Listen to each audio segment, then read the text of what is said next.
Hey, good evening, and welcome to Outside the Box, another special edition, and this one's going to be special, I promise. Oh, my goodness. Yeah, I actually got an essay wrote today, got a whole bunch of stuff done, and I even collapsed due to exhaustion. Isn't that cool? Yeah, I woke up about 20 minutes ago, so I'm just in rare form here. Just waiting for Denise to call in, and yeah, we'll go from there. And this is a call out for all the Rainbow Warriors tonight. And I was kind of hoping Tony was going to jump in, but no worries. Sit back, my friend. It is midnight where you are, and you've worked hard enough this week. I got the reins on this one, and we're going to go off onto different tangents tonight anyway. Because we got to make this planet inclusive, you know. And this is one of the biggest problems that we've all had.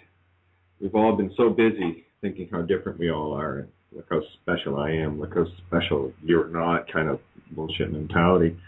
And really what it boils down to at the end of it, we all bleed red, we all feel pain, we all cry when we're hurt, we all laugh when we're happy.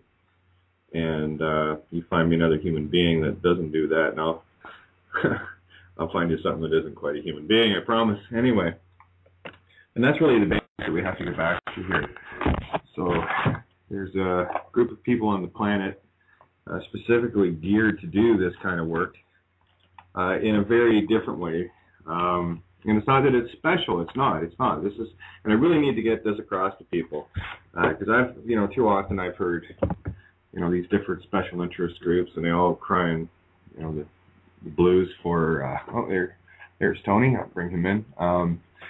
Crying the blues for their particular cause or that or whatever, and it's the overall picture that people don't get, and they're missing the point. And when you miss the point that is like this, you are at the mercy of the system because they have you in a perfect divide and conquer. So what we try to do here is bring that bridge to everyone so that everyone crosses it. So tonight I wanted to focus a bit more on the nature of being that I am, and to bring in the LGBT community, because it's a particularly open-minded group, more open-minded than most would have to say, and that's exactly what we all need to do. We all need to dance our dance. We all need to be, how do you put it? We're all individual. We all have a song to sing, our own particular song. I love that the movie Happy Feet. You have the penguin that can't sing, but he sure can dance. And he was ostracized because he wasn't like the rest of them. He wasn't normal, as they would like to put it, which I find kind of ironic. But anyway, Tony, are you there? Yeah, I got you unmuted here, so if you want to jump in. Yeah, caught me a little bit by surprise tonight, Kate, but yeah, I'm here, bud. How's it going? Yes, good. Again, this is tonight of all nights. I mean, we spend so much time, working so hard, with so much intensity throughout every day. And tonight, I just wanted to bring a bit more of it's not like we don't bring humanity to the table. I just want to really reel it back tonight, and let's just talk human nature in general, and I mean, hey, you've had to tolerate me, the raving two-spirit for a while now, huh? Listen, it was not that hard to get used to here, actually, Kate. I'm not big. Look, don't take that in any funny way. No, I know. I got you. No, I got you. I think you know me. I think you know me well enough by now. Yeah, exactly. It wasn't that difficult. I mean, it's not that bloody hard to communicate with somebody, especially somebody with, a brain that works on the level that yours does. It's pretty good. It's amazing stuff. I must admit. We get along because we both think along the same lines. We just have different perspectives of the same thing. And that's and I've often talked about that with regards to you bring to the table this wonderful as below. You still have the ethereal. It's just the focus, right? And I'll bring the as above and how they both work together. They intercorrelate, and it's beautiful. We can bring both realms into the same picture. You can talk about one, I can talk about one, or the other. It doesn't matter. Yeah. So No, it does parody it extremely well. Yeah, sorry for the 2 minutes notice, by the way. Like I said at the outset, yeah, well, I wasn't actually expecting you to show, so this is great. I'm loving this. I'm still waiting for Denise to click in here, and I'm not seeing her yet. But anyway, hopefully she's got. I gave her the link, so we'll get her going, and we'll get another Two Spirits perspective. I met Denise on the call with Sun the other night, so she works very close with Mary Jane. Anyway, so it's. I noticed she was on one of the forums tonight earlier on talking together with Sun, so they should be aware of it. I don't know if you've let them know on that, but. Well, it was a little short notice. I mean, it was only decided yesterday, I guess, that I was going to do this. So, and more than anything else, I just wanted to, get word out and, play it really easy. I guess is probably the best way because we've had one hell of a week. Sure. Tell me. To say the least. I mean, the things that are getting uncovered. I haven't had a chance to check my email again, but it has been relatively quiet today. It's been nice. I think everyone's just kind of taking that collective breath for the next push because it's going to be something. Absolutely. Different energy tonight too. I don't know if you're noticing it or not, but it's very, open and calm. It's nice. I pay attention to my surroundings, the natural law kind of thing. Yeah, tell me about it. I've been watching it all day today. Started out really quiet this morning, then sort of like got a bit weird. Then drifted into a bit of a point. I don't know. Maybe I'm explaining it completely wrong, but yeah, things have been a bit strange today. But it's been mellow. It's been nice. Yeah, exactly. And you explained it quite well. I get it. It's just there's a clearer thing going on tonight. I can't explain it. It's good. Anyway, so all to do with the planets. Oh yes, absolutely, as above, so below. But just wondering where Denise is. Anyway, no problem. And I'm not sure if Sun or Mary Jane can join us. I think she had an interview already booked for tonight too. So, but again, I just want to get bring the Rainbow Warriors into the picture here, and the reasons. I mean, I like to look back at the history of what happened and the persecutions. I mean, this goes way, way back. And you want to talk about a persistent, I'm going to follow my song group of people, well, there you go. And I got to say to a lot of people that many of the rights that you're still enjoying that haven't been ripped away from you were kept in place by people of the LGBT community standing up. And while everyone out there was going, knocking people, it's not working for Denise. No problem, kiddo. Just click on the link again. And just Skype in. Oh, there you are. There you are. I got you in the room now. Okay, so hang tight. You're there. Okay. I just had to make your mic live. I didn't realize you were there. So. I get talking, and then I go off tangents. Ask Tony. He'll tell you all about it. Hi, something. Can you hear me? Oh, yeah. You're live. There, you're on the air. Oh. I'm not one on the technological aspect of all this, and so getting in here has got to be the biggest frustration that I can run across. Because doing shows, everything has to run somewhat smoothly, and getting started is smooth, and it doesn't work for me. All the shows I've done on this Blog Talk is like, and then I finally get in there, and then it flows. Oh, we're fine. Again, never a stress. Hey, Tony, we've had some pretty stressful moments that we decide not to be stressed about. Exactly. You just need to laugh with it and roll with it. It's that simple.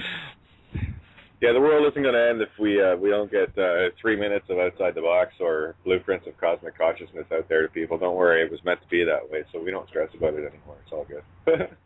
Well, maybe another 10 or 12 shows, and I'll be in that realm. I'd say you're already in it now because you're on the air. You made it, right? But that's just me. Well, it took all that chill. I've been cold all day. It's been like minus 16, so I got rid of that chill now with this one, so this is good. Yeah, that's exactly where I was today, full chill mode. That's when I know I'm in exhaustion, so I literally sat down to listen to the interview the other night with you, Sun, Kevin, Thomas, and Santo, and I drifted off into Nada land until about 15 minutes before showtime. So I was like, oh, I better get up and get the board going here. Yeah, but there you go. You see, so all things for a reason, and it's just been one of those days. So I was just saying about the LGBT community, and for those that don't know what that means, lesbian, gay, bi, and trans.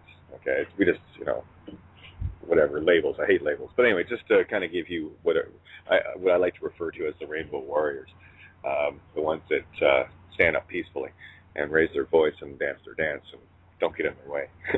Not with those shoes on, baby. Don't get in their way. Exactly. You know, it's about dancing your dance. So let's just do a little bit of background. Because I was hoping to share a bit of my story. I wrote a book on this, but I'm not going to read the book. I'm just going to kind of give you an overview of things that occurred in my life. That's kind of what I want to do. Is I want to bring other Rainbow Warriors to the table here, because I want to hear the humanity stories. I want people to actually see what it is that what it can cost you to dance your dance, you know, regardless of the cost. And this is the kind of fighting spirit, and I mean that in the most gentle way. This is the kind of fighting spirit that everyone needs to find within themselves for their own reason. You know, because complacency is the most vicious poison of all. It's when you decide that you're free, is the moment you know that you're trapped, or you don't know you're trapped. So you have to be constantly vigilant, and that's one of the things that I got to tell you. I don't know about you, Denise, but throughout my life, I've been constantly vigilant, because we pigeonhole ourselves into a certain way of thinking, into a certain way of being, a certain way of acting, in order to go with the flow. Don't want to, you know, rock the boat, so to speak. I have been there. Being raised in southern Alberta in the Mormon country and raised Mormon, and always being aware of what was going on around me on one level or another, because when you're a year and a half old and we are listening to the conversations of the adults in our lives, and we understand what they're saying. We also understand what's going on within inside us, but we haven't got that ability to speak it properly, and we have to act everything out at that age. And so we're literally on a stage at that age in our lives. Everyone is. And so I knew who I was, but I didn't have, you call them labels, I call them terminologies. And I remember, you know, always wanting to be in my mom's closet and being given a licking because I got in the closet, but that's where I wanted to be. I remember 2 years old when I got my first doll and how excited I was. But I also remember how when I got around different groups of people, a friend's birthday party, one of the neighbors a year younger than me, his birthday party, I didn't like to be in the crowd. I didn't want to be there because I'm picking up what they're thinking, not what they're saying, because they're not wanting to hurt me, but they're not comfortable with who I am when I am being myself. So I learned at a very early age how to have people comfortable around me and how to hide part of me. And it got old after a while. And you know, when I got old enough to be at home on my own, the weekends living out in the country, the Saturday afternoon was my time for this little girl to come out and explore. And then I would hide, you know, we lived up on a hill, so I could see when they would be coming. My parents were on a pretty good schedule, so I knew when they would be coming home. I knew when to have all of my mom's clothes back where they should be, all folded nice and neat, and go into the next day into not liking myself and regretting what I'd done and going into the aspect of beating myself up. Going through the week, never going to do this again, and come Saturday, I couldn't wait till everyone was gone because this girl had to express herself.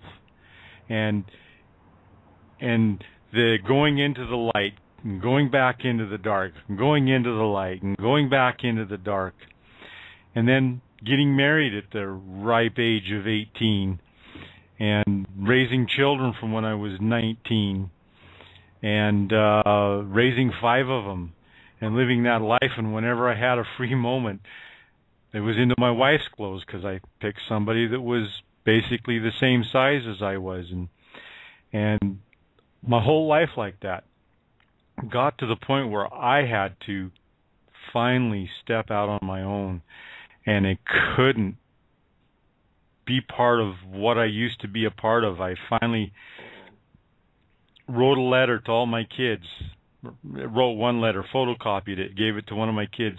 Give this all to your brothers and sisters. I had to come out, and I made a conscious decision. If they didn't want to talk to me again, that's fine, because I was not going to slowly die anymore. I was going to live my life. Yeah. And that's... Go ahead. I just wanted to jump on that point a little bit. So I'm keeping an eye on the chat room here. So, yeah, that's one of the things that we get confronted with at a very young age. I don't know about anyone listening right now, but, try to imagine being, 2 or 3 years old and, feeling extreme shame. That might sound a little bit outside the box for you, but I have to tell the people that are listening, this is not something that you just suddenly wake up and go, oh, I think I'll be that. No, you're born with it. This is the nature and the essence of exactly who and what you are, and you are in constant conflict. You are at constant war with yourself, and it is the community that we are part of.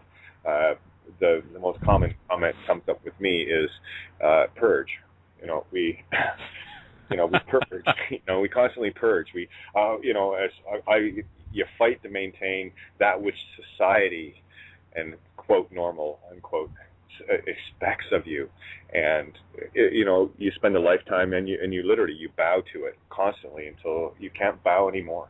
You just can't, and this is one of the reasons why the trans community, particularly, has the highest suicide rates, because it is such an intense. I can't even. Really, there are no words for this. I don't have to say it to you, Denise. You get it, and I know Tony does too. And that's not to exclude Tony, because Tony's been hanging out with me long enough, and he's been witness to a lot of things that have happened to me and how I've had to cope with them. Beyond this, it's coming to terms with that which you really are, and the most pure essence. I mean, I can look at anyone and go, "There's a being." Male or female, depending on whatever meat stick they're wearing, okay, is the illusion. But until I meet the being, I put it to people this way. You see, nothing. The only thing that changed about me was your perspective, not mine. I've always been me. I'm just showing you who I am. So nothing changed in my realm. Nothing changed. Which is kind of when you stop and think about the dichotomy that it is. It's quite large. It's quite a big paradigm shift for many people. But at the same time, and someone had mentioned in the room about it sounding tragic. It is the greatest curse and blessing that you could ever dream of. That's how I look at it, because I got blessed with a duality perspective, working in a singularity. So I get a chance to. I'll tell you what, Denise, you know this for a fact, just we got inside scoop on girls, you know how to communicate, right? And I remember one of my first close friends, as soon as I told him, he goes, "Oh, now you make sense. I was wondering why you sounded like my wife." You could always find me hanging out in the kitchen with the girls. That's where I preferred to be. It's just better conversation for me. Well, being raised on the farm, it was just a little different for me because, got to do so many things with my dad, and I loved hunting. I love shooting the gun. I had a doll. I remember when I got my first doll, I still had that doll when I started grade 1, and I remember the one day just before school started, I put my doll in the basket of my bike and I went down to my cousin's place, which was a half a mile away, on my bicycle. And he said, "Let's go for a bike ride." And I'm just being the girl in that moment, and we get off a couple tenths of a mile away, and he goes, "You can't do that anymore." And I go, "Can't do what?" I didn't have a clue what he was talking about. And he says, "You can't play with dolls." And I go, "Well, why?" He says, "Because boys don't play with dolls, and you're starting school, and you can't do that anymore." And I remember getting on my bike and riding away, and I shut down that 6-year-old.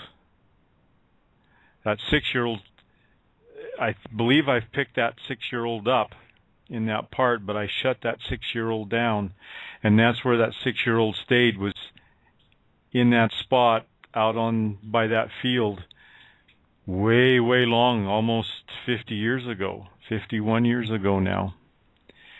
And it's what we call a split apart in the work that I do, the intuitive body work. That's a split apart, and every time we hit some sort of a trauma, we split a part of us off, and we split a part of us off.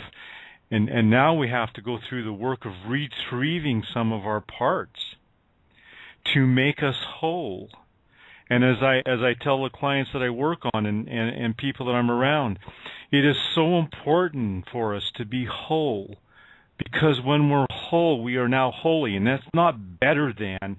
We're all working at wanting to be our best and bring our best forward, and adding to the whole of humanity, as you said earlier, to create a world where we can all be happy and enjoy one another. And that doesn't mean we have to fully understand one another, but we can enjoy one another, and if we don't enjoy it, then we have the common sense to go, "I don't understand who or what you are, and because of that, and until I get that understanding, I have to walk away from you to allow you to be you."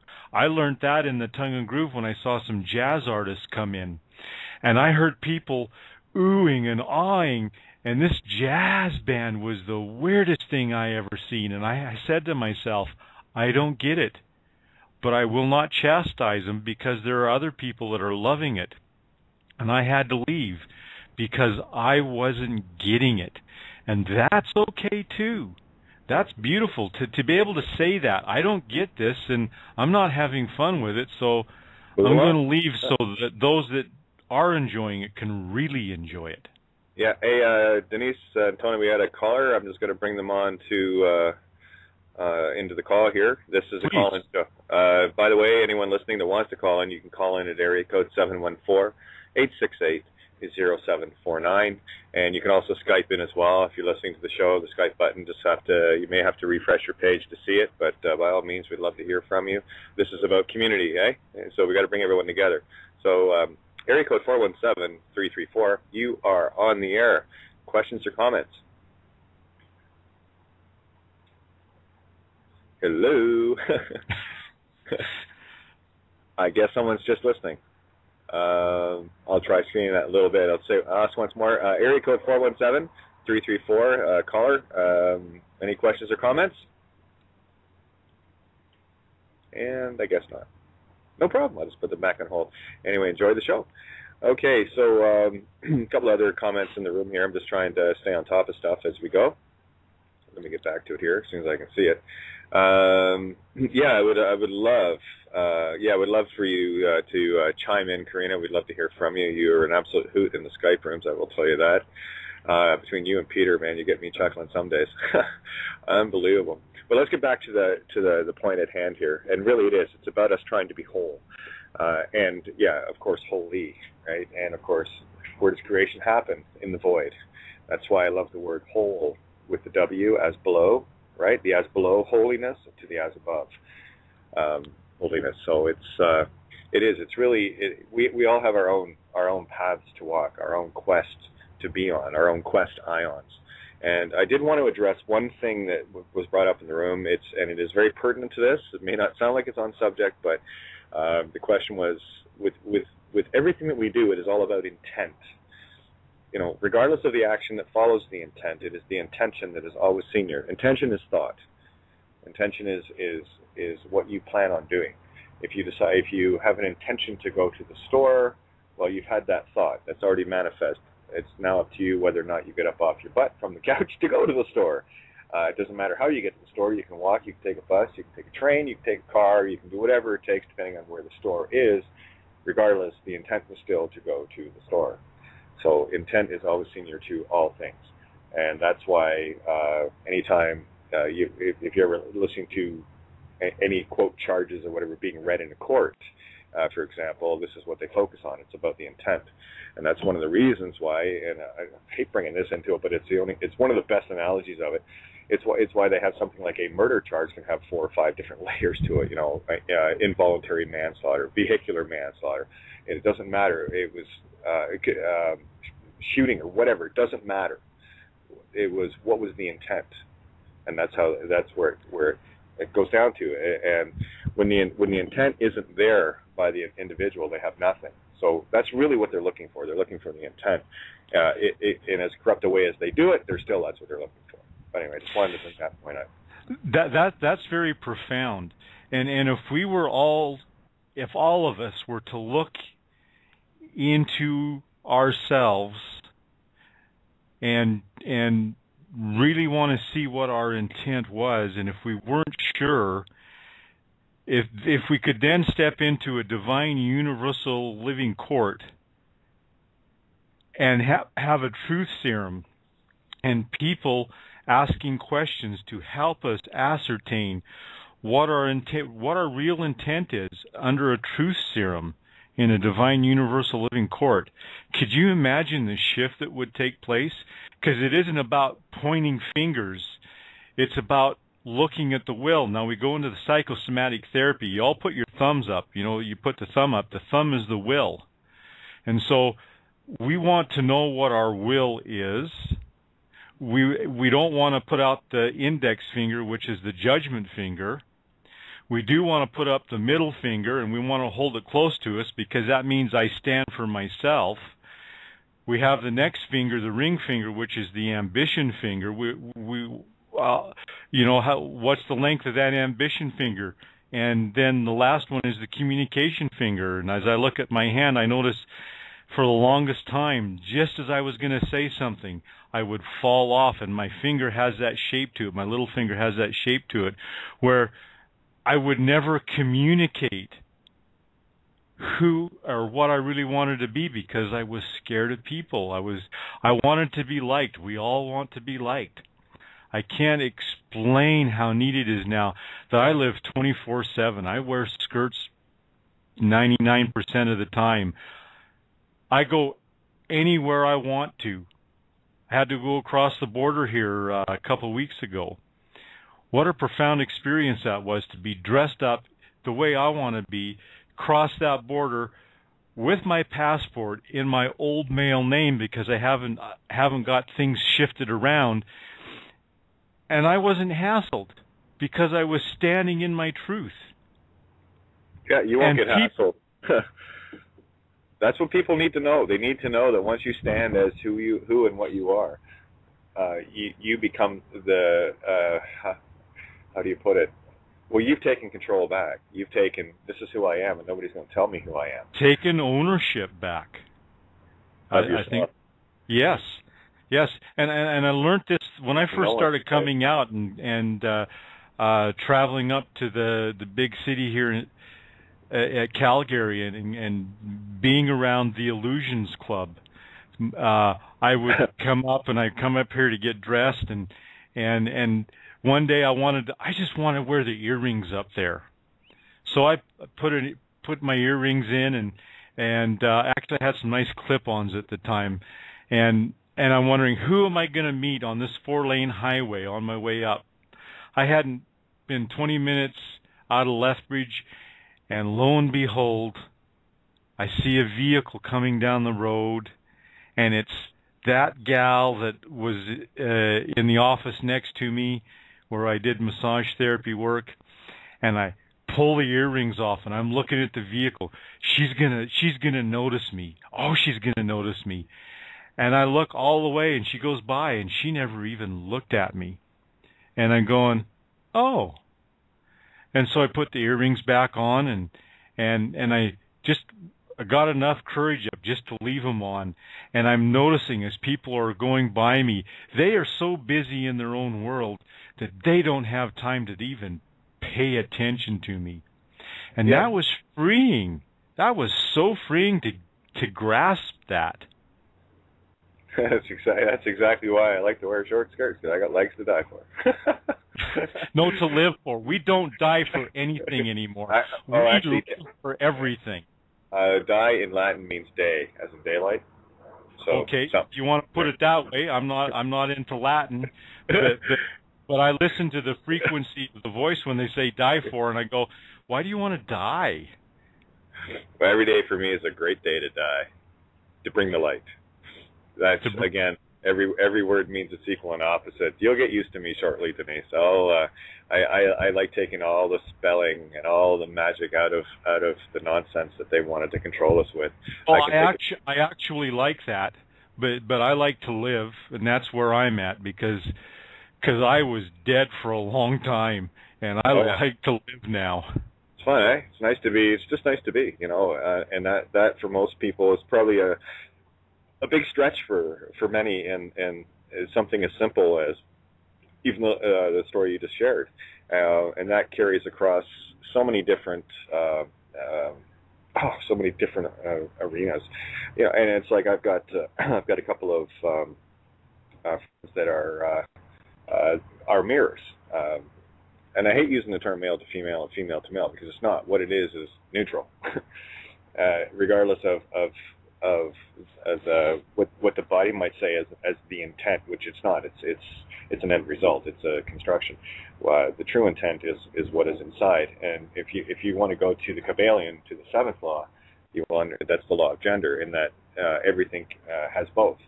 And what has happened here, one of the greatest divisions we have, is the division of thinking that we are one or the other, when in fact we're actually both, and we need to embrace the essence of that which we are, versus the body that may represent it. You know? Yeah, Tony, what are your thoughts? I mean, you've been hanging out with me for a while, and you've had an interesting life. You've seen a lot of things.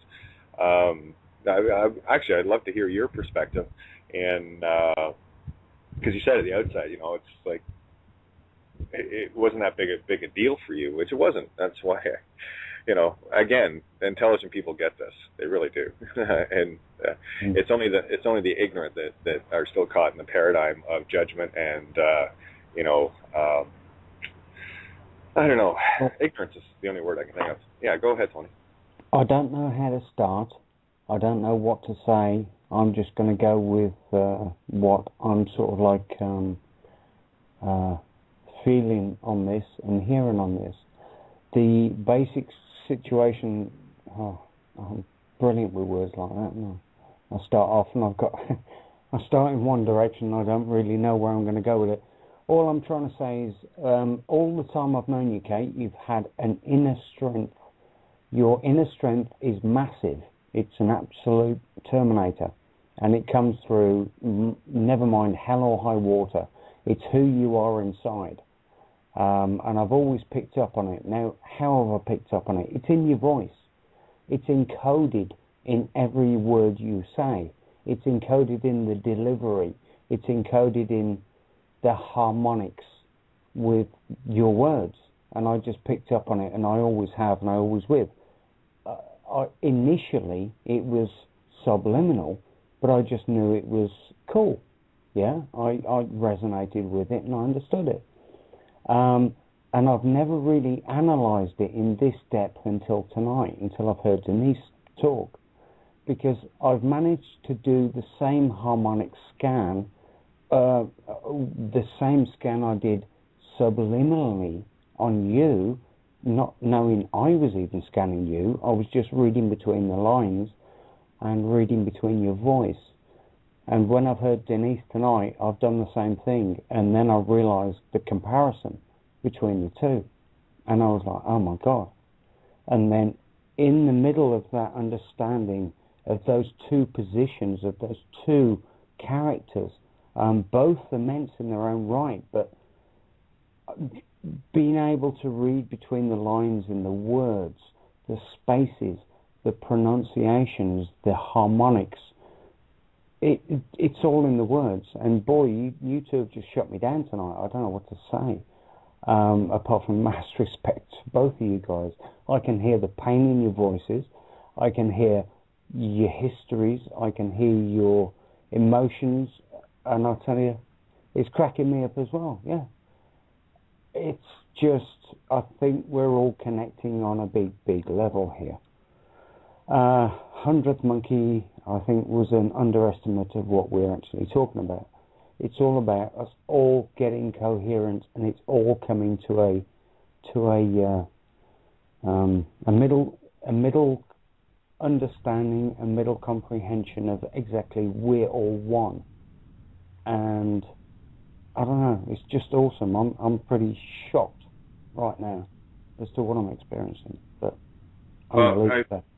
no, that's very eloquently put, Tony. As always, you always have a beautiful way of carrying things across. And again, that's one of the joys of working with you, is you are a being of few words because you don't need many.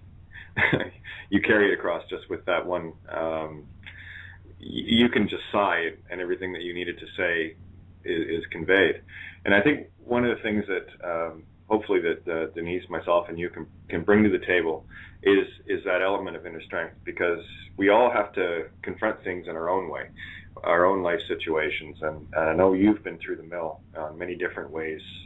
And again, from my perspective, Tony, listening to you, I see the correlations, and it all, it's the same story, just lived differently, And I think one of the intensities that, and I prefer to use the term two spirits, but at the same time we are still singular. But what the two spirit can bring to the table is just a middle ground, and that's all we're trying to do. Anyone who wants to know how to get through hell, just talk to one of us. We've been there and back. Anyway, the ones of us that have actually survived, that didn't take our own lives, because it does get that intense, and I've had those days where it's it's come out, or that's it, we're done, because you get to a point where, and it's a very low point. I don't know about you, Denise, but you can get to some really low points, and if you can imagine being in prison every day of your breathing life, you'll have a good idea. Like I have a good idea how Nelson Mandela felt with his many decades in prison. In that, when I finally came to terms with me, I mean, I got shut down a bit younger with being raped. That became for lack of a better way to put it, became a how do you put it? It made it easier for me to block everything about me out, and where I was forced into, basically it was a forced forgetfulness of putting all of that aside because of what it represented. And it was only later in life, and it was literally like someone turned the light switch on, where everything that I had blocked out from my earliest memories. I'll share my book with you, Tony. I think you'll find it quite enlightening. Going back to first instances when I was like 3 years old, stuff like that. And what Denise was saying about listening to adults, and we do comprehend what is going on, and even at that age, we're still we're trying to find our own way into fitting into the niche of family or society or whatever, but really to experience at such a young age any concept of shame is probably mind-boggling for most. And when you look at the typical 3-year-old doing what they do with not a care in the world, that is what would be deemed normal. And that's why when you try to put the notion of, a 2 or 3 year old, say, wearing their sister's clothes and then having, shame involved with that, there's something bigger there. And I don't know about you, Denise, but I can remember the day I was born. And I bring that forward. That's, people have asked me, why is your memory so good? I don't know. I definitely work my intuitive right mind. There's no question. That's a musician in me and what have you. But I've always had that. I've always been able to remember. Maybe before I got here, I made that conscious decision to, one, not drink so much from the cup of forgetfulness, and two, I got away where I couldn't be corrupted completely, and I was able to bring a lot more to the table when I got here. Part of the rules of engagement, I guess. But anyway, Denise, your thoughts? Well, I can't say that I remember when I was born, as per se. Now, I was adopted out, and in my birth family, I searched out my birth family, and that was something else. I always knew I was adopted. I do remember, and I would have been quite young at the time, maybe 3, and I had dark hair, black hair, and I was in the restaurant in Cardston with my dad at the one restaurant that was in that town, and everybody, like adults do, male adults do, well, how come your hair is different than your dad's? Oh, to me it was, I remember saying it, well, it's really quite easy. And they all, well, how? Well, because I'm adopted, and they all laughed at me. They weren't laughing at me because I was adopted, but they were laughing at the response that I was giving them. But I interpreted it differently, and so then I had to. It was many years later that I was in Hannah-Laura's class on the power of intuition, and I was working through that.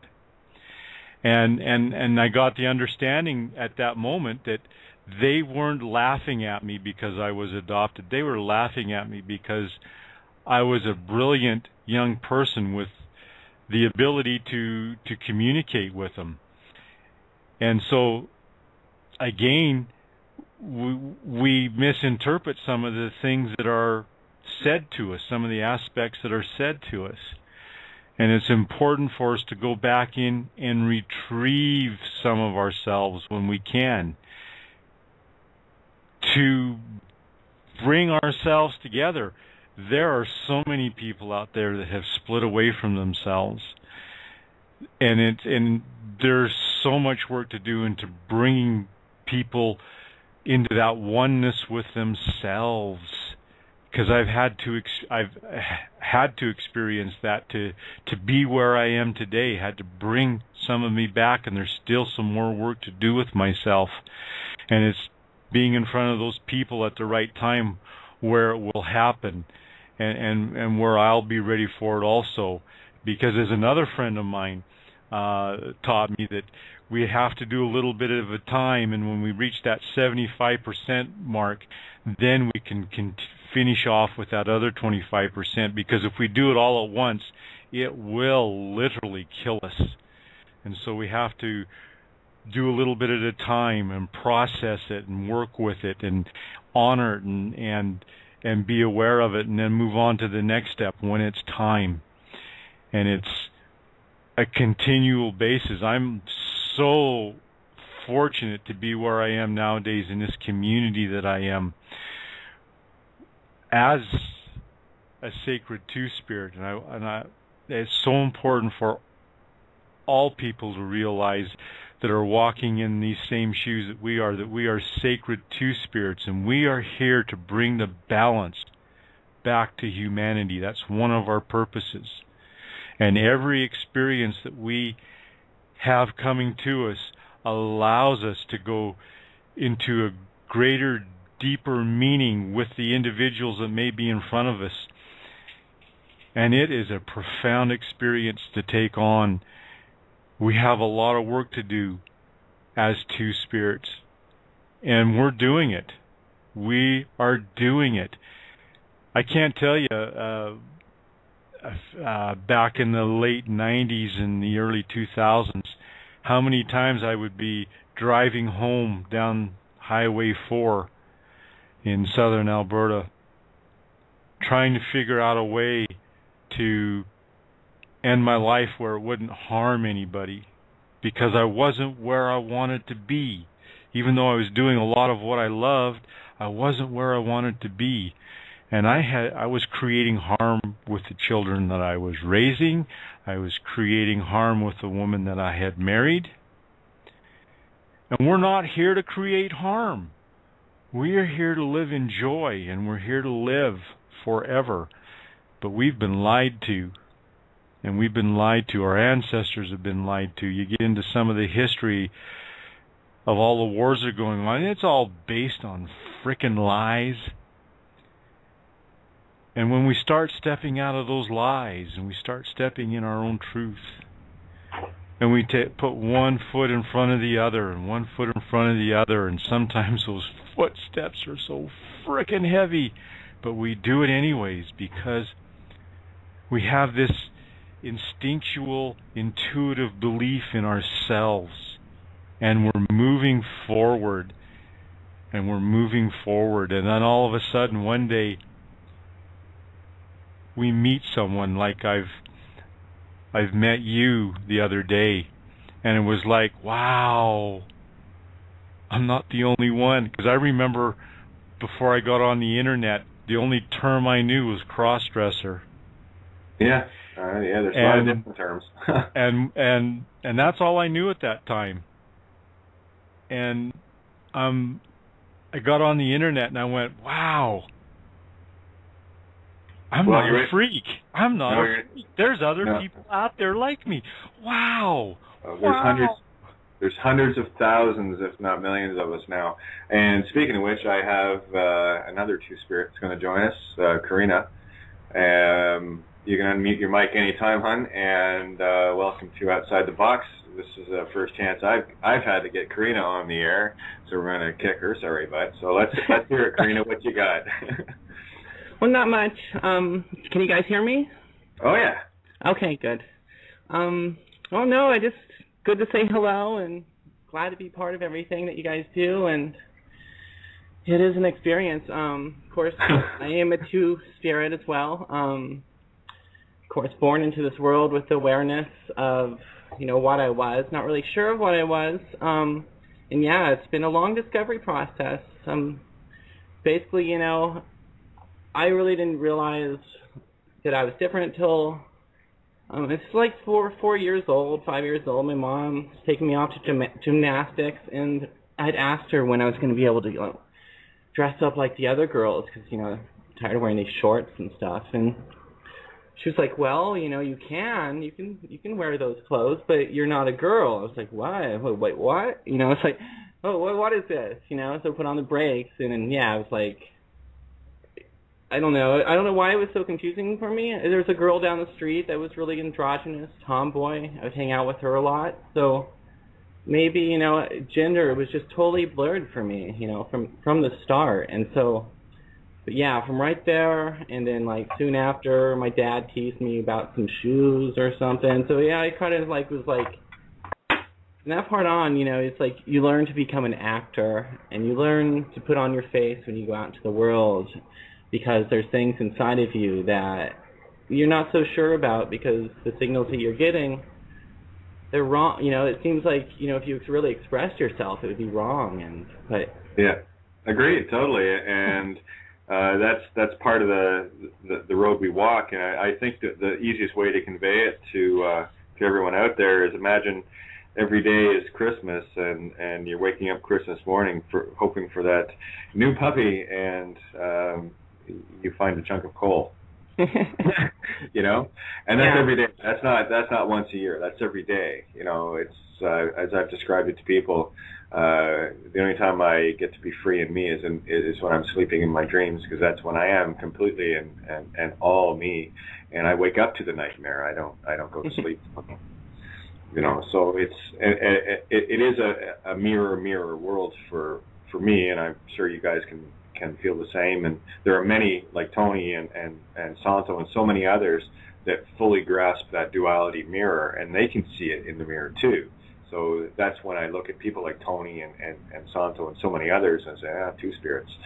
It's where they, and it's not a judgment call or anything. It's not. It's an observation, and it's an observation of joy. It's like, in as much trial and tribulation that we go through, just for the mere selfish want just to be yourself,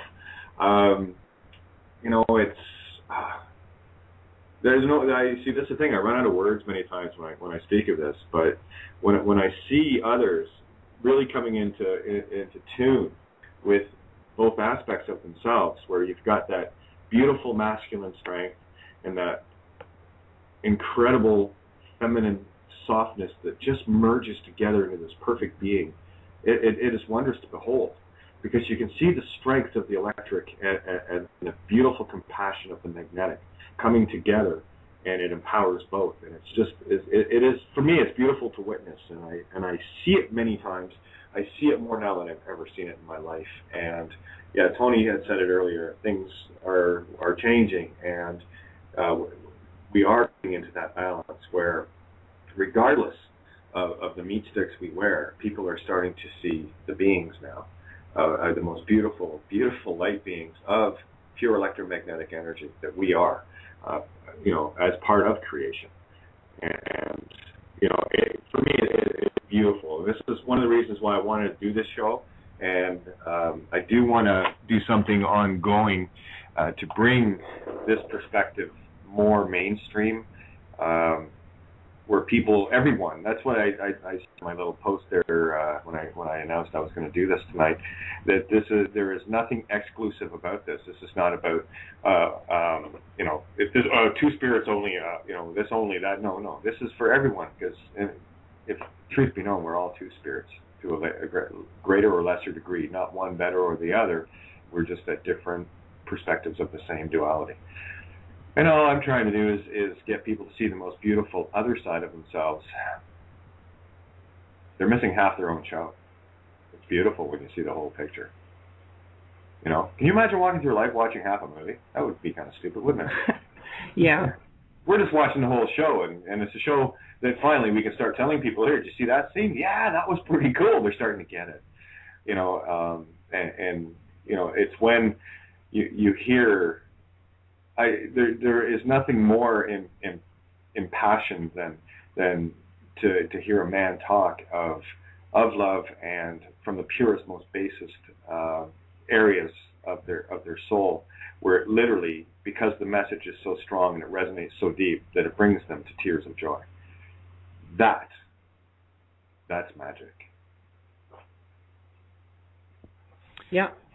Kind of like females, they're on the same level when they can stand up and hold their ground and be tough instead of being, the stereotypical little, pansies that they are made to be, and bending over for men all the time. But and it goes far beyond gender too, it's a realization of, the light that is within yourself, and that expression that needs to break out of the mold, that has been set for you by our societies. You're seeing it all around. You see people expressing themselves in all these different ways. They aren't just wearing white shirts and ties anymore and shaving their heads, and going to work. It's coming out. You're seeing people starting to react to their inner light. But as a transgender, we really encompass that light. And well, yeah, we're living it. There's nothing I love to see more than, I'll see someone with this flaming red hair, like we're talking the pink red, just whatever. And I'm going, oh, that's cool. I wonder what the perspective is to look in the mirror and see that in the morning. That must be fun. And then you see, I got to say, I got my tattoo in the summer, and the gentleman that did it, beautiful artist, Bull. Oh my God! And the art that he has in his body is just like wow. And I love seeing people that express themselves. I don't care how you express yourself. Dance or dance, happy feet, But I can see the joy in what it is they're doing. It's another friend of mine. She has, I forget how many tattoos, and she says she's not. She considers herself a canvas for other artists, and in that in of itself is pure art. And where she's being the artist to be the willing canvas, and she carries it so well. It's so much fun, you know. And when people can finally just, instead of looking at others expecting them to be what everyone has told them that everyone should be expected to be, and just look at them and go, that's kind of cool. You know, maybe I might try that, maybe I won't. Is that something I would do or something I wouldn't do? Who cares, you know? And again, it's just let it be. Observe and go, cool. That's neat. That's a perspective I can have, and I could probably do that. But you know, that's not my thing. But do you know what I mean? It's about observing and seeing how it fits with you, not to see how they fit in with society. Is how do you fit with them? How do they fit with you? Exactly. As soon as you don't have judgment, as soon as you can let that go, and you can just look at someone and go, cool. Wow, I wonder what it's like to have that perspective. Because it's one I don't have. That's kind of neat. It'd be like walking around collecting perspectives instead of walking around going, yeah, freak. You know what I mean? Like, yep. Different angles, different angles of light. You know, you're seeing them all differently. Exactly. All the different. I've got to ask, do you guys listen? Just a basic a question, basically. Denise, have you ever sort of like walked around thinking everybody's a reflection of yourself, or have you never got to that understanding? I see the mirrors every once in a while, and probably it goes on more than I realize, but definitely the mirrors are there. And sometimes the charges are just slapping me in the face, and so I really have to pay attention then. But yes, definitely the mirrors are there. Okay. No, just wondered. And our other guest, I do apologise. What was the question again? I'm sorry, I'm kind of spacey tonight. When you're walking around, oh yeah, okay, I'm sorry. Yeah. Do I experience, myself and others? Well, of course. I mean, sometimes it depends on your awareness. You try to, but yeah, of course. Especially when you're smiling at somebody, you can really. There's just that. You see a stranger and you connect and smile. It's nothing really. You don't think of it as anything big, but that energy exchange is, and It's just you're seeing another aspect of yourself, and it's just another expression, and that's where respect comes in, and that's why you have to get to know yourself. You have to respect yourself before you can get to know and respect anybody else, because your own faults, your own benefit, your own light, it's all within everybody else, and until you can understand that your own imperfections are everybody else's, then how will you ever be able to understand everybody or anybody or even yourself, or see how it all begins, with imploding, becoming within yourself to bring forth the radiance, and that's just what life is, We come forth into this world, and no, I hear you. And yeah. So. That's why I'm asking the question. I can understanding the sounds, the harmonics, and it's posing questions to me, and therefore I'm asking you, is that the case? And then I'm getting the feedback. So yeah, it's awesome. It's just amazing from what I've learned in this brief conversation tonight, the amount of information. It's off the chart. It's incredible. Information overload. And that's one of the things too that I was saying the other day. It's like, instead of getting mad at someone, whatever, like say you're driving and somebody cuts you off, or just somebody does something stupid, or that you did something you wouldn't do, right? That we would assume to be stupid.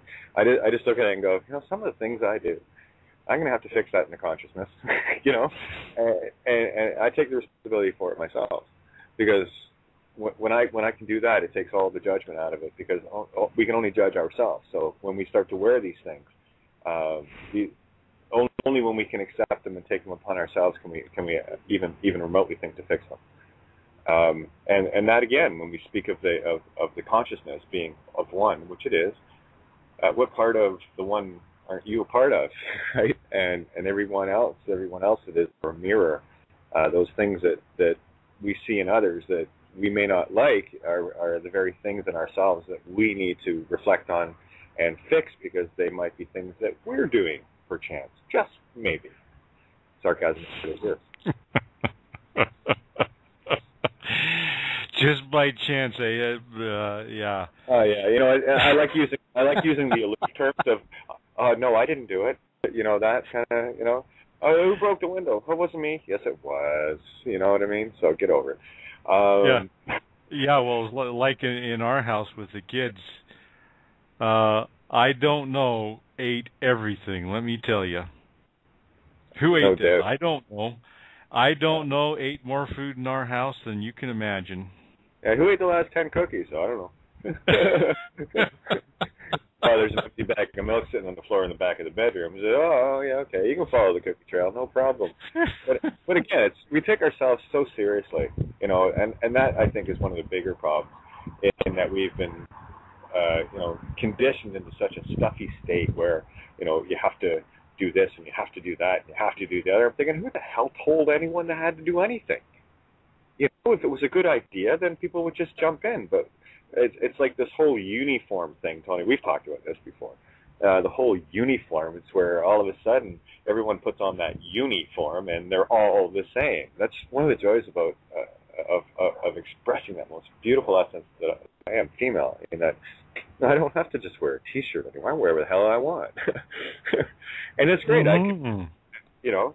Hey, listen, I can put the work boots on. I can work on your truck. I've got no problem with that. I can build you a house, and I can crochet you something nice too.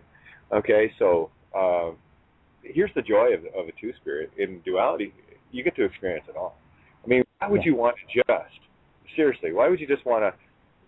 Okay, well, I'm just going to go watch the first half of the movie. I don't care how it ends, or I'm just going to watch the second half of the movie, and I'm not going to understand why it ended the way it did. Why don't you sit and watch the whole movie for a change? You know, just be the observer. Just imagine for a day. Imagine. And it's one of the things, too. I don't know about you guys.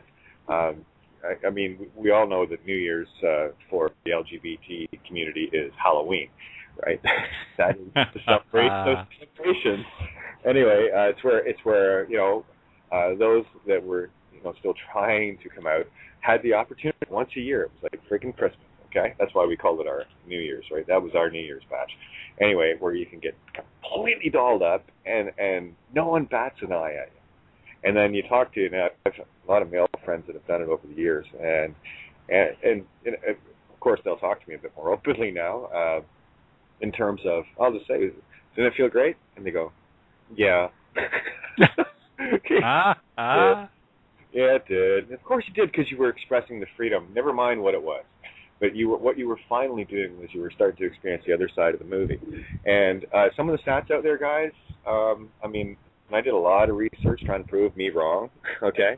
And Karina and Denise, you listening, you know exactly what I'm talking about here. You go through your life trying to figure out what the hell is wrong with me. You know there's something about you. You know that everything doesn't fit right, but you're... Again, well, with me, it was such a conditioning that I'm thinking, okay, there's something wrong with me. I'm not fitting in here. There's nothing, you know. And then you go through all the research, and then, you know, go through the biology. You go through everything, the science, trying to figure out at what point of gestation did something happen, and you're looking for every reason in the book to prove that there's something wrong with you. And at the end of the day, I read this one quote, and it was kind of just everything I'd done just collapsed. And the quote was this: that what you think is wrong with you is actually what is right with you. And I thought, damn. Okay. And, you know, I spent a lot of time. I lost count of hours, you know, those. And, of course, this is the kind of research you can't do around your family and all the rest of it. So, you know, you find yourself tunneled away at, you know, the wee hours of the morning, just hammering away at the keyboard and, you know, hoping your IP's hidden and you're, you know what I mean? It's like you get all this paranoia setting in. It's like, that's how badly conditioned that well, for me, that's how strong it was with me. And it was literally a race to save my own life. And that's where my passion comes from. That's where my conviction comes from, because I know what it's like to walk that edge, and I walked it for a very long time. And you want to talk about inner strength, Tony? That's where that came from. That it is that unwillingness to give in. It is that walking along the line, looking down at the abyss, and it's just a breath away, and you just keep walking, and you keep finding a reason to take the next step along that tightrope until you get to the point where you're either just going to let go and say screw it, or it's going to be the greatest victory of your life. And for me, this was very close call, but it was a victory. And in the process, I also saw the role of the Two-Spirit, as what Denise and Karina both touched on. We have a purpose here. We have a purpose to bring things into balance. And I mean, I did hosting of different. I was host on Gender Society for a couple of years. We're like a room monitor kind of thing, and there was very few in there that actually grasped what it is we're talking about tonight. You know, some of them, and I do get it. You know, it's really great getting a nice new pair of shoes and fun and all the rest of it. That's not the end all be all of life here, guys. Right? It's, of course, we want to have those things because we never could. So you know, I don't know about you guys, so I'll ask you: did you find that when you finally got that freedom rush, did that Well, I wouldn't say it didn't overcome you, but did you get that sudden, you know, flurry of look what I can do, right? You know what I mean? Yeah, oh yeah. Well, it's weird because, well, you know, it's been a almost lifelong thing for me. I went full time about 3 or 4 years ago. I got ID change and all that name change stuff about 2 years ago, and that was it was like you're jumping off, you know, the cliff kind of deal, you know. It's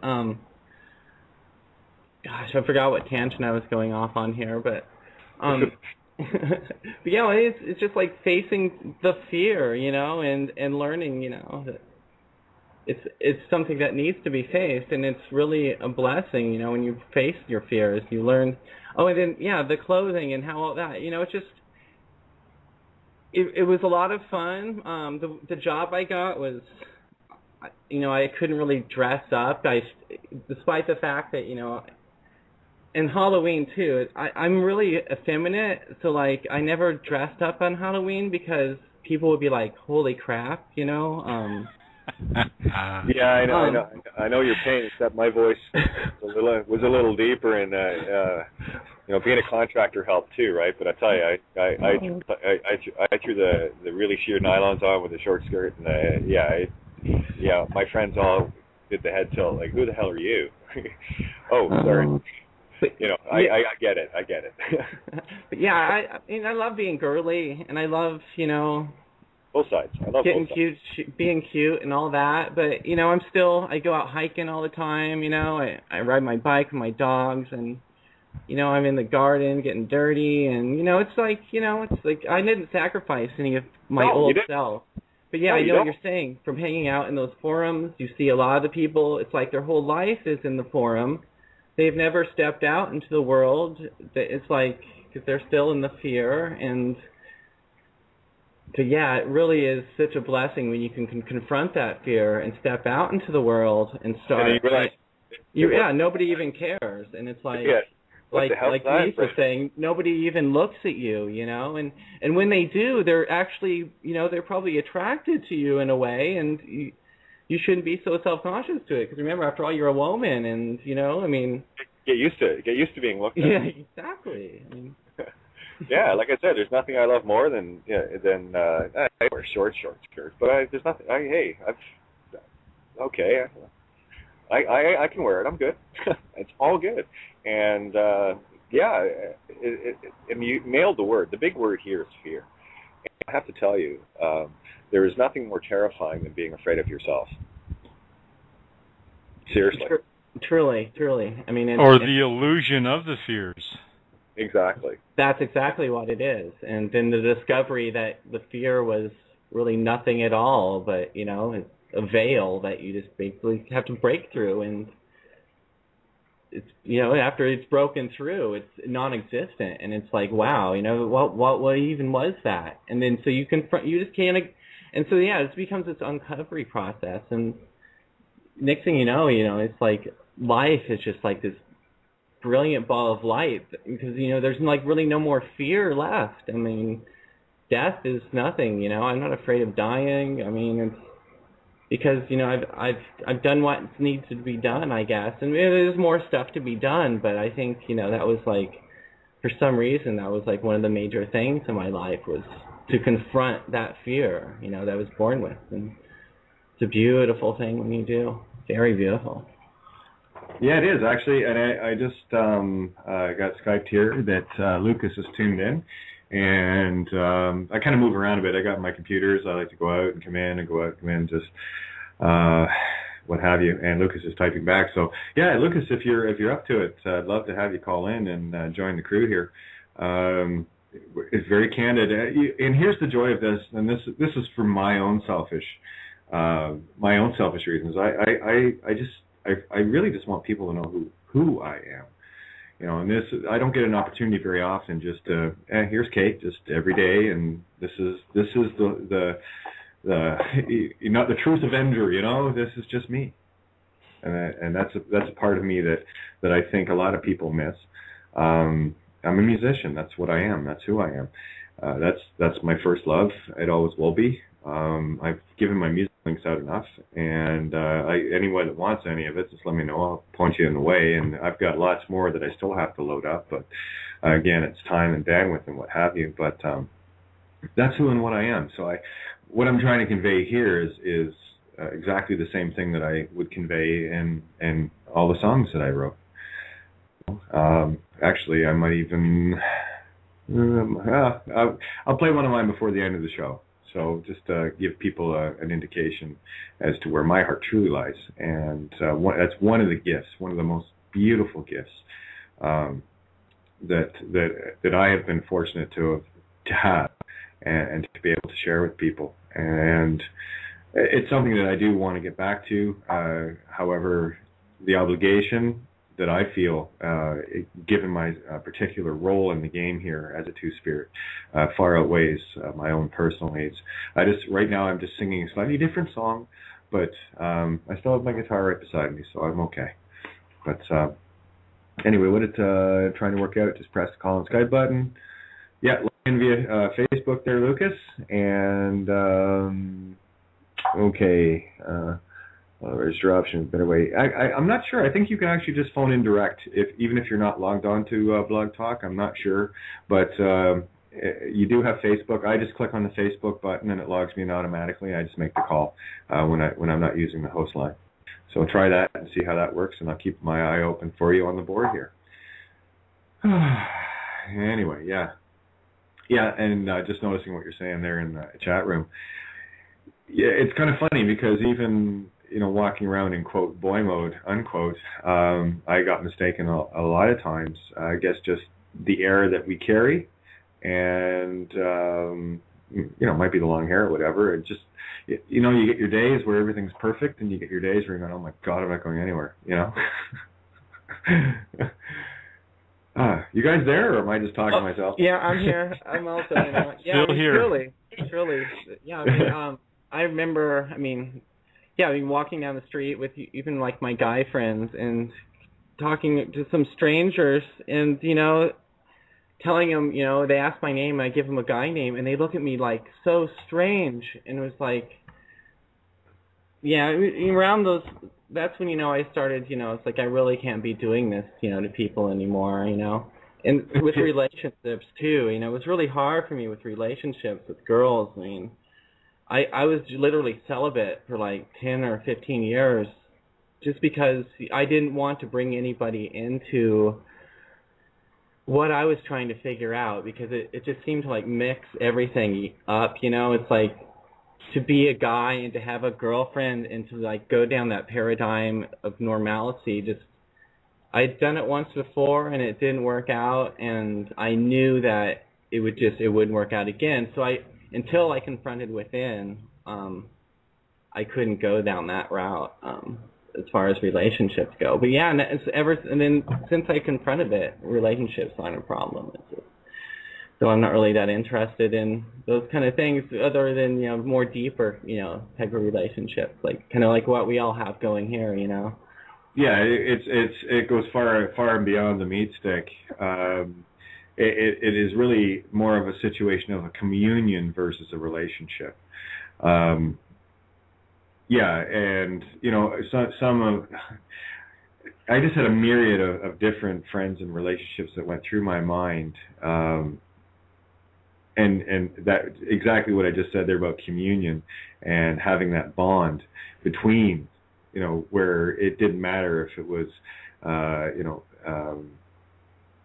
either gender with either gender. It didn't matter, and it doesn't matter. It is love for the sake of what love is, and that's exactly, I think, what we're trying to convey. And one of the joys of the Two-Spirit is talking about being greedy. It's like, whatever. It doesn't matter. What you have the freedom to do now is find whoever and have communion with whoever, be it male or female. It's irrelevant. Yeah. Because that illusion has been torn away. Now it is just a matter of love. And this is the one thing that I know religions have such a hard time with, because they don't want people to discover love. They want people to discover what it is that will keep them pinned in and keep them in a paradigm thinking that I must be like this and I must be like that. And when we're pigeonholed like that, that is a form of dying, as far as I'm concerned. It is. A very slow death. Yeah, slow, the death of 1,000 cuts. With a bloody, damn, rusty, dull knife. Yeah, if you're lucky, and it's probably not even a real knife. It's probably a butter knife, So, and Lucas is trying to Skype in here, so I'll be patient and wait for him, and we'll get him sorted out. Don't worry. And it's all good. We always bring the whole club to the team, It's and I'm urging people, if they want to call in. I do have someone on hold here still. When I checked earlier, I'm suddenly feeling tempted to check again just to see if they wanted to make any comment now that we're a good hour and a half in. Check again. I'm going to check again right now while we're waiting for Lucas. So. Okay, so just unmuted the mic there. Caller area code 417-334. Do you have any questions or comments, or are you just listening? No, I do have a comment. I had to hang up before, so sorry I wasn't there when you said that. Hey, it's all good. It's all good. This is really an interesting call tonight because it brings back a lot of things for me that I had to go through, and I had to, to learn about myself. Obviously, when I came to this, when I made the decision to come here, I chose a love walk. And when you're raised, you're raised in a religion, and or you're raised by a family, you end up with prejudices that attach themselves to you because of the that path that you've gone through. And I can remember being in the Christian belief system, which I am no longer, but at the time I was, and I remember making this judgment on someone because they weren't a Christian. Oh my God, And I was standing there thinking to myself all these thoughts about this person because they didn't believe the way I did, and geez, oh my goodness. And so all of a sudden I heard this resounding voice, almost like someone was in the room with me saying, "And who made you the judge?" And I was like, oh. And I started realizing that here I was judging someone, and I had no right to, because it's not my place to judge somebody else, okay?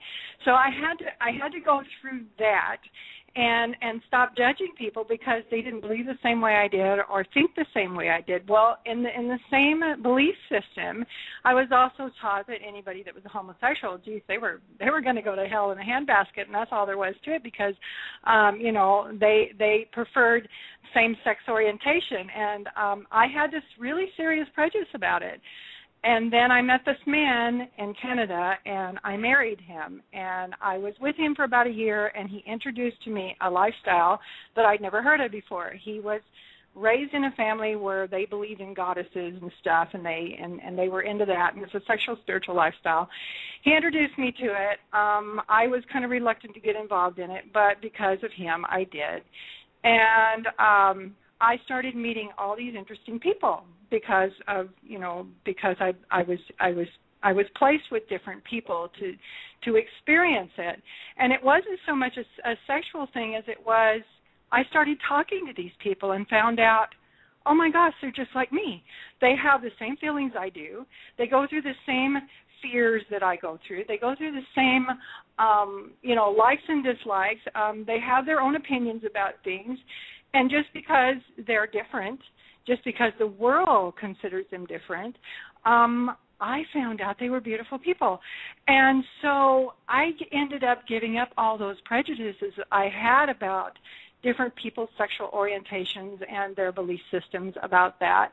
And when I am around people who talk like that now, I find myself not wanting to be around them and or saying something to correct it because I feel like that it's really important that we all love each other for who we are. And I just want to say this to all of you that are on the phone call. I love you. I love you. I love you. I love you. I love you back.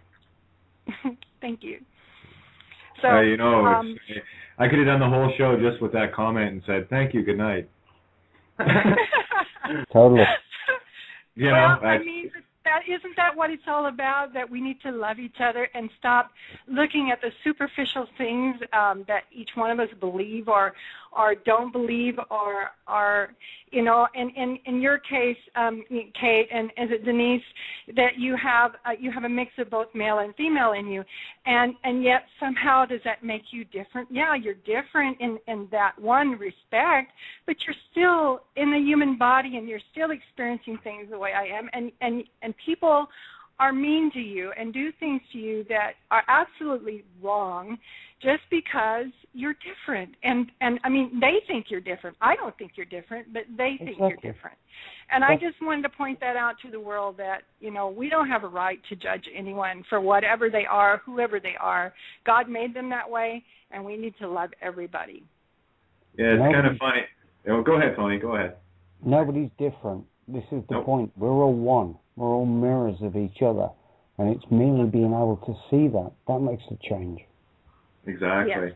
And I'll speak for myself on this one, and I don't get a hard time from anyone, and even if I did, seriously, do you really want to come up against me? Get me on a bitch rant? Are you kidding me? And I'll do it with the most love you can imagine, but that's exactly where I stand. And quite frankly, the only time I think I freak guys and girls out is, well, when I piss one off because the lights go off, but and then of course the guys they have to double check themselves and go, and you know what I mean? I'm a walking short circuit. That's how I see it. I walk around and just short people's programs out everywhere I go. Mind you, I don't get much opportunity to get away from my computer and my helm because I'm on the air all the time. But I tell you, when I go out and go for hang out with a friend or whatever, and it's always fun. Because here's the joy of the intuitive. You can feel that electrical discharge going off all around you, and people shorting out. You look at a guy going, "Yeah, I knew you thought that." And you're wondering now why you thought that, and and seriously, and I think Karina and Denise can jump on this one too. It is quite humorous. It really is. We get an opportunity to laugh at things that most people don't, and I'll guarantee you this: you won't find more love immediately than you will with Two-Spirit community or those of the Rainbow Warrior clan that I'm such and I can't even call it proud. It's more of a gratitude to be a part of, and I got to tell you, spending a lifetime, literally pummeling my own psyche, to try to keep myself inside the box. Guess why the show is called Outside the Box? And this is going back 5 years ago, okay? And no one really knew why. And I thought, well, it's a perfect title for it because of many different layers of that title. And really, it's been kind of funny how coincidental it has been in so many ways, eh, Tony? Depending on what we're talking about. It's an idea waiting its time. Exactly. It's just kind of funny, you know. But we didn't get your name. Who are we talking to? Who, me? Yeah. Spirit dancer. Oh, it is Sandy. Hey, how are you? Yeah, I'm doing great. I thought that was you, and I'm going. Of course it's me. Of course it is. You know, I got to tell you something, hon. I really got to tell you something. Yeah, you know, I can't even say it. There's no words here. Yeah, go ahead. Go ahead. What you just said basically summed the whole show up. I could have just done the whole show on that one comment and would have been happy with that. Saved myself an hour and 55 minutes of talking. Tell you what, Sandy, you have no idea how much you're appreciated, Dad. You really have not. You don't. You couldn't possibly imagine. And I know you worked really hard at trying. Boy. Yeah, you can try all you want, but you might scratch the surface, maybe. So there you go. Anyway, I talk all the time. I want to hear you guys. We got what do we got here? We got half an hour left, so I want to hear a bit more from Denise and everybody, and Karina. I'm still waiting for Lucas to get online here. I still haven't seen him show up, so I'm patiently waiting. But just in case, Lucas, getting on Skype, just get onto the page that you're listening to, refresh it, look for the Skype button once you're logged in with Blog Talk, and just hit Skype, and you'll show up on the board here, and I'll bring you into the call. We've got half an hour left. We'd love to hear from you. I want to get as many in on this call as possible. And for those listening, you can call in at area code 714-868-0749. Anyway, take her away, guys. Experiences, what have we got? Well, let me read a piece that I wrote here just on the 25th of October. It's called I Am a Two-Spirit. I was born this way. Who are you to say how I'm supposed to be?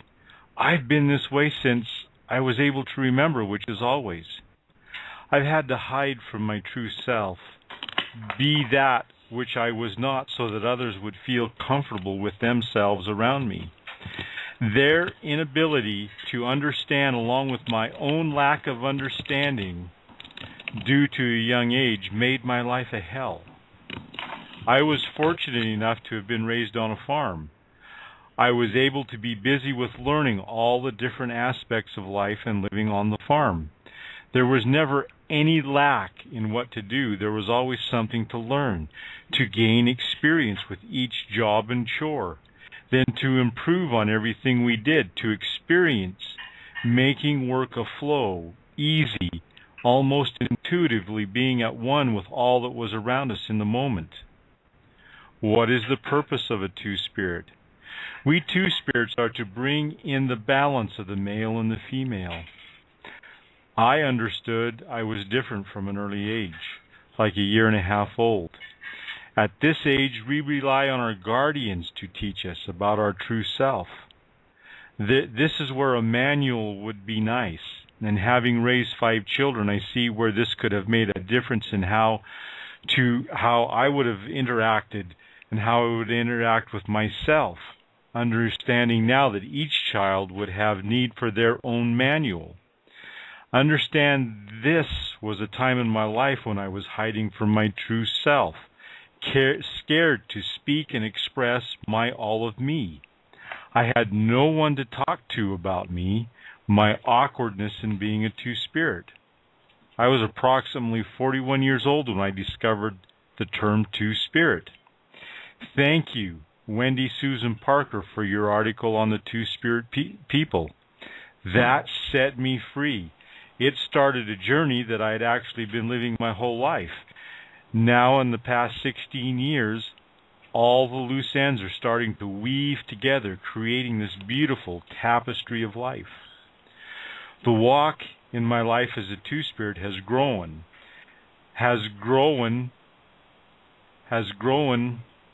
to profound ways of being, responding to all of my abilities. Yes, there are many, those abilities. Responding to my abilities is the basis of being responsible, intuitively aware of what is needed in the moment, allowing each individual to experience their own walk and truths. There are some aspects of life that we all have in common, and one is to live an elegant and dignified life with abundance and creative challenges that deepen the experience of creating our own true spirited heart. Thank you to Will Roscoe, who wrote the book The Zuni Man-Woman. Thank you for writing about Wiwa. I've had to build my own road on what it is to be a two-spirit. Thank you, Wiwa, for the life that you have lived as written by Will Roscoe. Wiwa, I have been to the Zuni reservation where you once lived. I find peace in searching for myself through and where you once lived. We all have an effect on one another regardless of the timeline. We all have our roads and pathways to walk down. Each fork in the road creates a new decision. Each new decision creates more possibilities. We will always be in the mode of creation, creating the weave of life with Divine Mother, the one that gave us life. I am a two-spirit.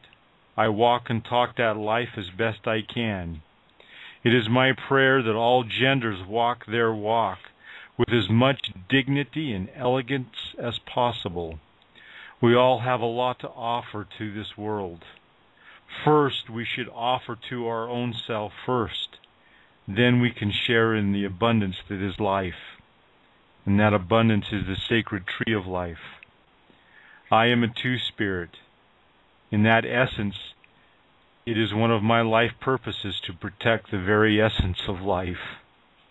To protect the tree of life. I protect my mother.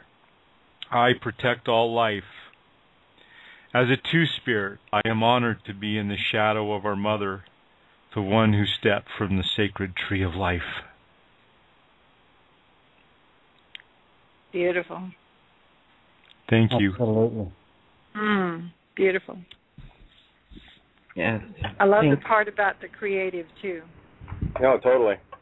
Yeah, Denise, that's exactly what we're speaking of.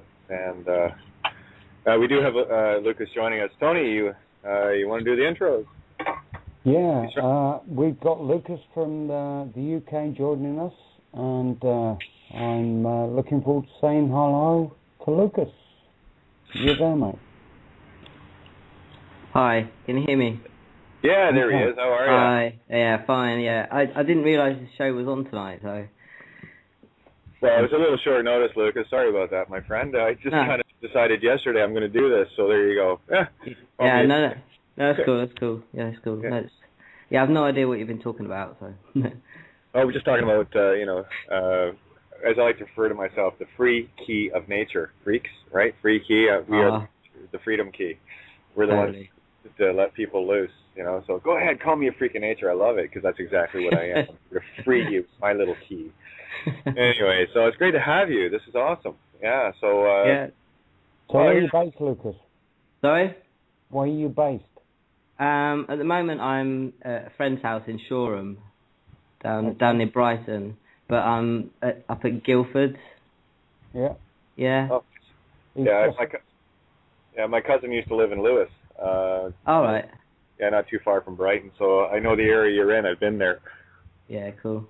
Yeah. See, we've actually been within walking range of each other at some point. Wow, imagine that, eh? Isn't that funny? Well, I was born in Belfast, so I wasn't that far away to begin with, Totally. So there you go.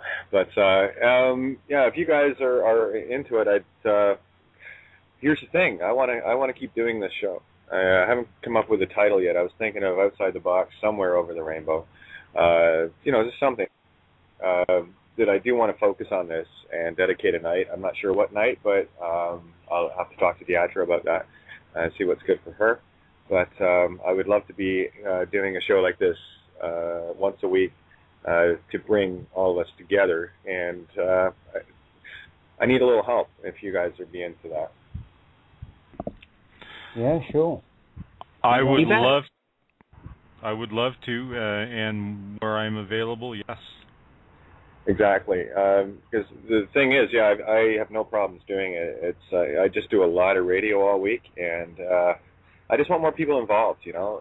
And I want to hear other people's perspectives, because that's where I learn. That's where I get my experience from. And that's where I get to share my mirror. I don't have to be part of the I lose shun, you know. It's where we kind of get to gather together and you know, share our stories. And I know that over coming shows that there are many things that we can share to bring this to the table for people, where it's very real, where, you know, hopefully they'll start to get a better view on a completely different perspective, like Monty Python, and now for something completely different. You know? Just saying. Completely. Yeah, sounds good. Okay, so that's I'll take that as all hands up. Okay, I'm in.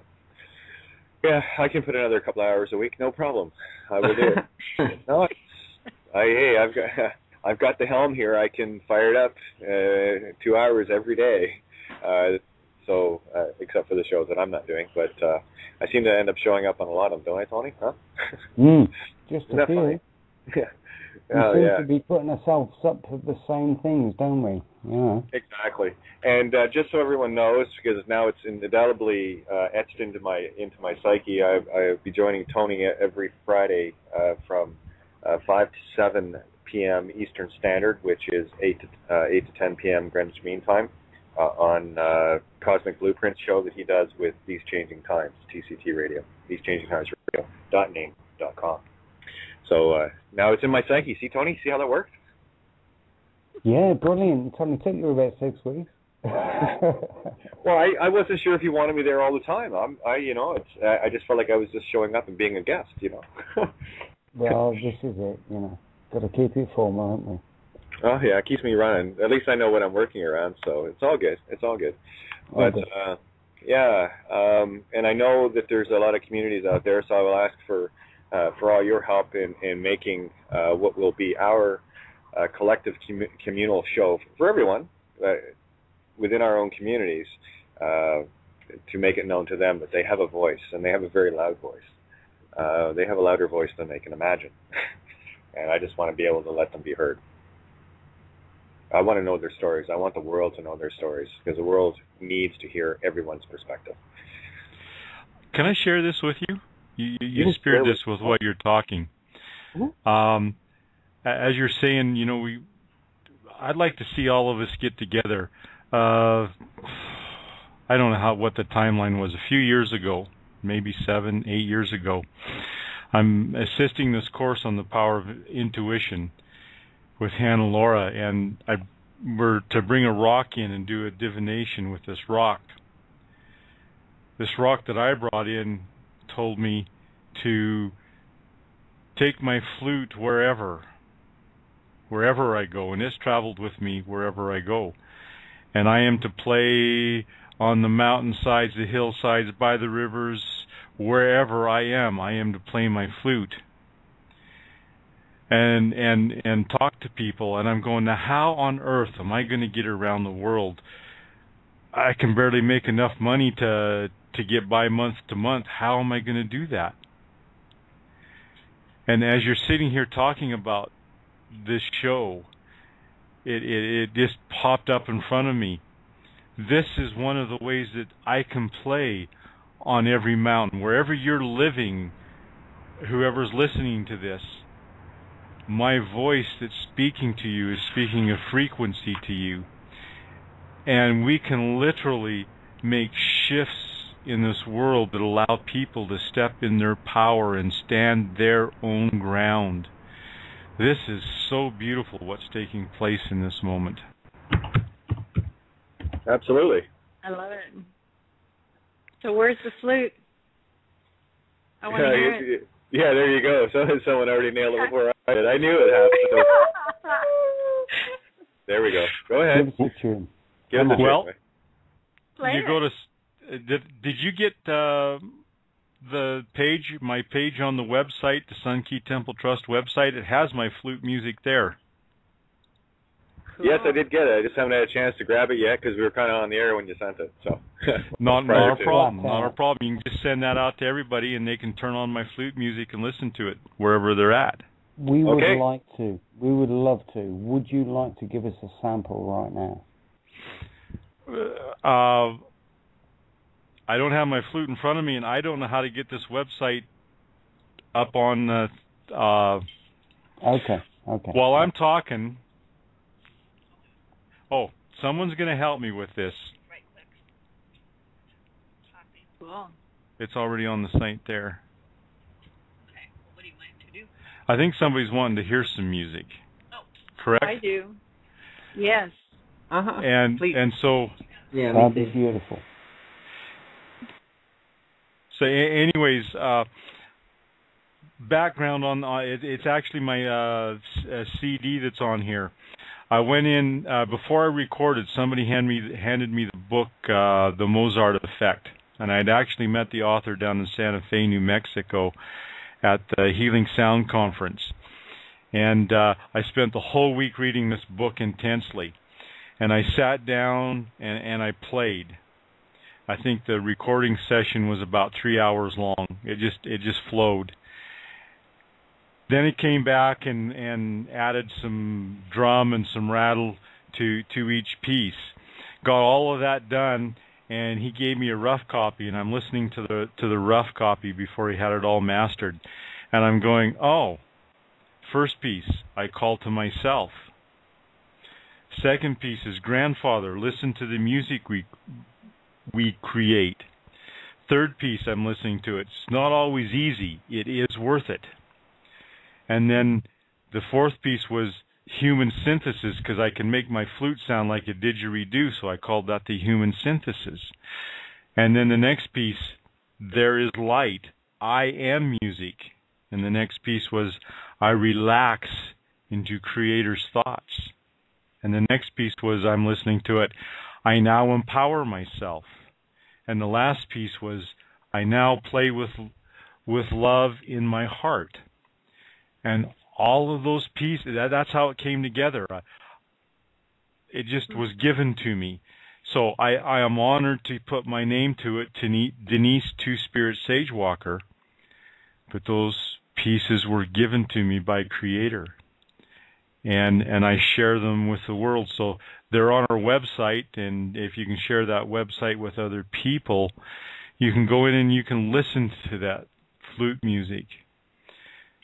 And I had been playing the flute for almost 2 years, and I went into a recording session, and the fellow played back the first piece that I played, and it was in that moment I went, oh, this is what people are talking about, because everyone would go, whoa, wow.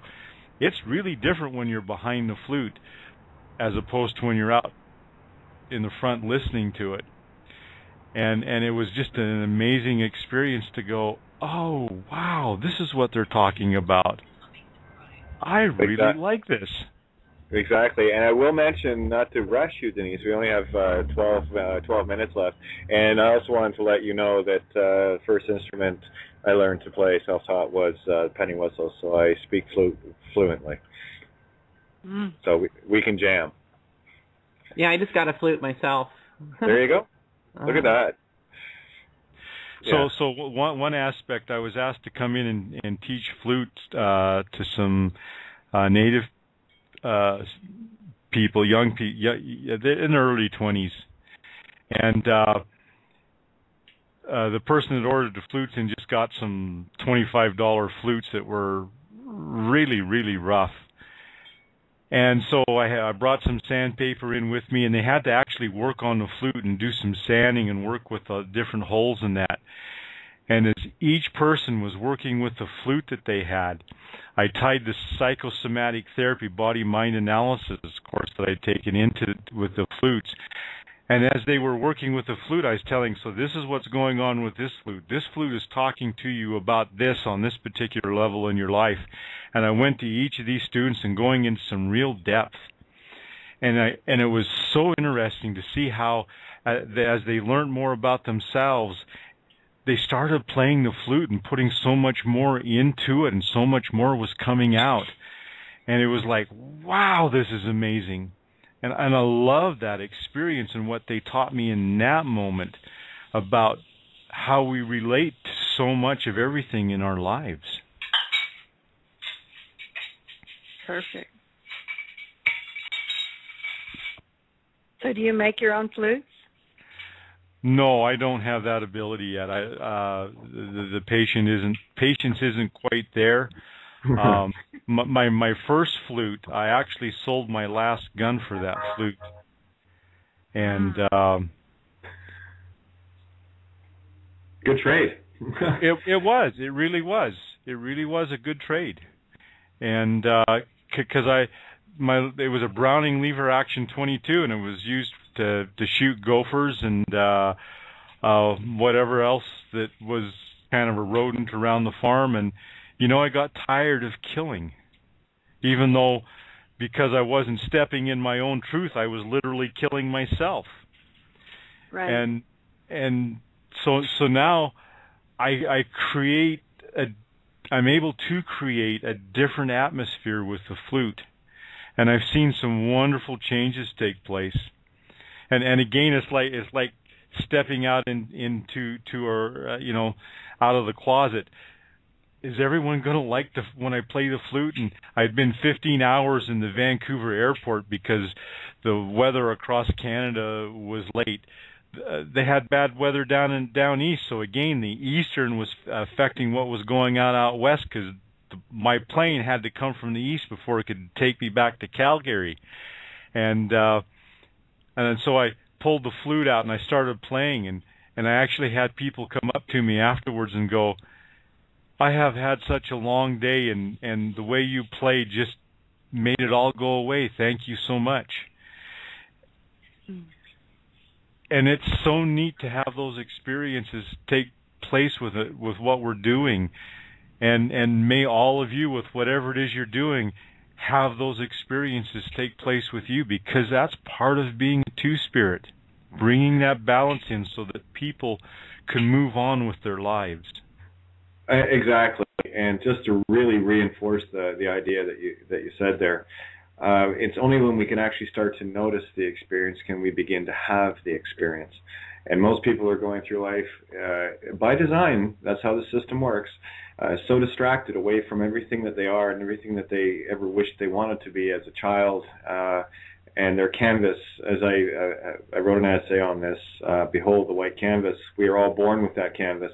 And when we grow up, that canvas gets covered with other people's pictures and paintings and delusions and prejudices and hates and fears and you name it. And it's only when we finally get the courage to take our own canvas and decide to either turn it over and start anew or just clear it off. I chose to clear mine off. I took a flamethrower sandblaster to it because I wanted to experience things in my reality, not the reality that was put upon me by another's ideology, or because of some religiocosus thing that got brought up, or because of some political belief or whatever. And that was a very, very conscious decision on my part to say, no, I'm going to have my canvas now, and I am going to wipe everything off, and I'm going to look at everything from the balanced, non-judgmental, is it something I would do or something I wouldn't do perspective. And boy, what a paradigm shift that was. Yeah, it is. Absolutely. Yeah. So, yes. You're absolutely correct with what you said. The only problem is I think and feel that people need to understand what the canvas is. And that's the problem. It's the conditioning programs. They need to remove them all before they discover they have a canvas, Well, they got televisions, you know. Mothers put their children in front of televisions. Kids spend more time in front of televisions than they do with their mothers. So who is the teacher? Who is the teacher of our societies? Where Right. people get these ideas, you know? I mean, it's not the mother. Kids spend more time in front of those TVs than with anything, and it's disgusting. Yeah. And people wonder where the program comes from. Well, there it is. Turn the box off and get outside of that box. Well, it's all just right out in front of our face if we just have the eyes to see it. And fortunately, many are still living behind the veil. Well, we're going to rip them out from behind that veil because we ripped the veil down.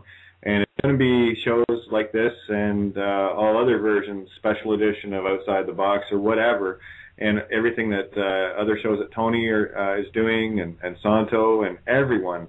It's like when we bring Peter onto the show and Diatra and the list goes on and on and on. You know, everyone is making that beautiful conscious effort to change their world, and in doing so, I get the joy of watching my own world change into something that I've always envisioned. And this is where this team play comes in, and where we have, and I do put this out to the Two Spirits, we do have a greater responsibility to be that role, where we get to show others how to confront the fear within ourselves. We've spent a lifetime in the hidden terror of the mirror. But we were also given the gift of being able to see the other side of it. So in the curse comes the blessing, and in the blessing comes the curse. Everything is good and evil. This was the biggest lesson for me in my ability to observe and then experience that observation. And when we decide to stand in our own truth, it's a scary place to be. It's that first ride on the roller coaster. Okay, but when you ride the coaster long enough, it's when you put the clip-ons on, and it's that first time you put the heels on. Okay, I'm talking to Denise here and Karina. And when you finally just decide to show everyone on the outside what was always on the inside, it's not your perspective that changed. What you've allowed other people to do is to give them an opportunity to change their own. That's the magic. They get to look at themselves. First part of it is realizing that everything you've been told and everything you've been taught is actually a lie. Once you can get over that, then you can start painting your own canvas and start from afresh. Yeah, and I want to thank Tony and Kate both for teaching me because about duality and good and evil and everything, because see, I was raised in that quote unquote Christian belief that there's just good or bad, and there really is no gray in between. And I have to say, since I see the whole world from a different perspective now completely, because when I look at something and I see somebody doing something that seems so not right for their personality, you know, and it tends to be negative, and I think, oh, that's right, we got that duality thing going on in each one of us. We just have to make that intent to do the right thing and try to be the best we can be.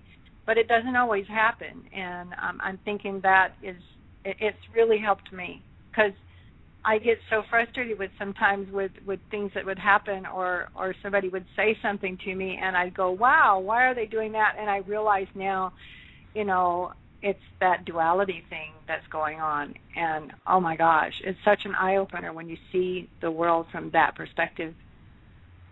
Yeah, you get to see the coin that is worth 25 cents from the heads and tails side, regardless of how it lands. It's still a quarter. Yeah. You know. Exactly. Well, we got a couple of minutes left here, so I was really I got exactly everything I hoped for tonight with regards to bringing this forum, a very balanced forum, to the fore, where we can gather all communities, regardless of where you are in the game, what dance you're dancing. This is the dance floor of dance floors, guys. Everyone is welcome here. Bring your love to the table, because that's what this show is going to be about. And I wanted to just say thanks to everyone, Denise, Karina, Lucas, Tony, Sandy, for chiming in tonight, because this is a very, very poignant subject, especially for me. I don't get the opportunity very often, as much as I rant about it, but I don't get the opportunity very often to bring the humanistic side of the experiences that I've had, as well as having the honor and privilege and complete gratitude of knowing that there are others that can bring this to the table as well. And that's where my gratitude lies, in being able to share your experiences to enhance my own experience, where I get to have an even better life. So thank you from the bottom of my heart. You're so welcome. I'd like to end with this with myself. I always end with this if I ever do a show, and it's always remember to love yourself. Always remember you are never alone, and may you always have strength so you do not live in a lie. Beautiful. Well, that sums it up.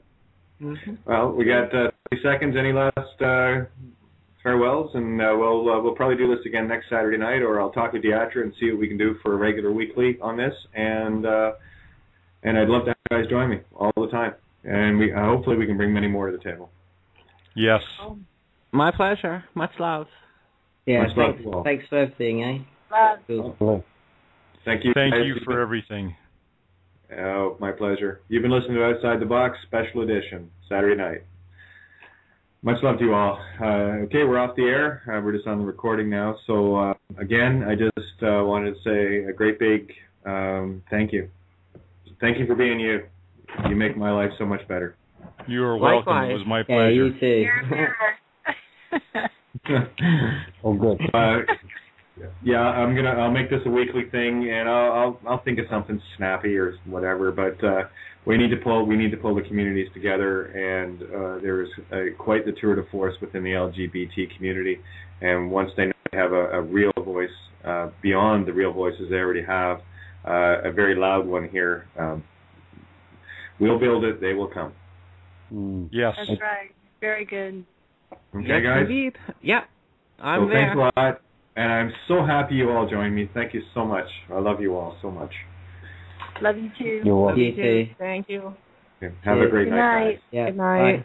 Bye now. Bye. Later.